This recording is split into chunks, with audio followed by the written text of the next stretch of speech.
Historical romance writers have done it again. First, it was Beverly Jenkins and her book Night Song, which dealt with Buffalo soldiers. And that caused me to delve into the history books to try to find out more information about Buffalo soldiers. And now is Lisa Kleypas's book, Hello, Stranger, the fourth book in the Ravenel series, that features a fictional Dr. Garrett Gibson, who is based on the UK's first female physician, Dr. Elizabeth Garrett Anderson, who became the first female doctor in 1865. She didn't get her degree in the UK. She had to go to another country in order to get her degree. And then when she returned to the UK, she only became a doctor because of a loophole. So, the fictionalized character, Dr. Gibson, caused me to wonder about other female doctors. So, I did some research and I found out that the first female American doctor is Dr. Elizabeth Blackwell, and she got her degree in 1849. And of course, that caused me to ponder even more, or to wonder even more. And you know where I'm going.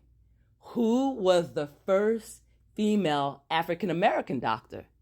So I did some research and I found out her name is Dr. Rebecca Lee Crumpler, and she received her degree in 1864.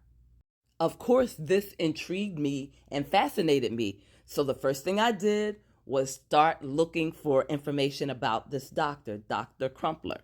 And I discovered that in 1883, she wrote a book entitled Medical Discourse in 2 parts.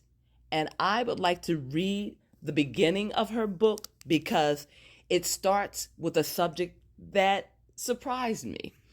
And I just want to see what your opinion is, and leave comments below to let me know how this first chapter strikes you and whether you think the information is relevant and meaningful.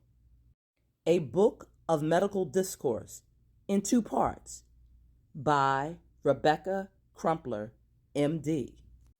Chapter 1. How to Marry. At what age should a girl marry? Is a question frequently asked by young girls of some confiding friends, and almost as frequently unsatisfactorily answered. Suppose the question be amended thus: at what age and how should young girls marry? The answer to the last clause, I would say, taking all things into consideration, with the consent of parents or guardians, it is best for a young woman to accept a suitor who is respectable, vigorous, industrious, and but a few years her senior, if not of an equal age. One who gives evidence, previous to wedlock, of being both capable and willing to take the entire responsibility of a wife upon himself. No objections, of course, to a union with wealth, all other things being equal. No sickly, sensitive young girl need expect to have it all sunshine, even with an industrious, well-meaning man for a husband, rich or poor. The age of a young woman should be about 19 or 20. These words were written by Dr. Crumpler in 1883. And in reading her words today, I have some opinions, but I'd be interested, as I said, in hearing from you.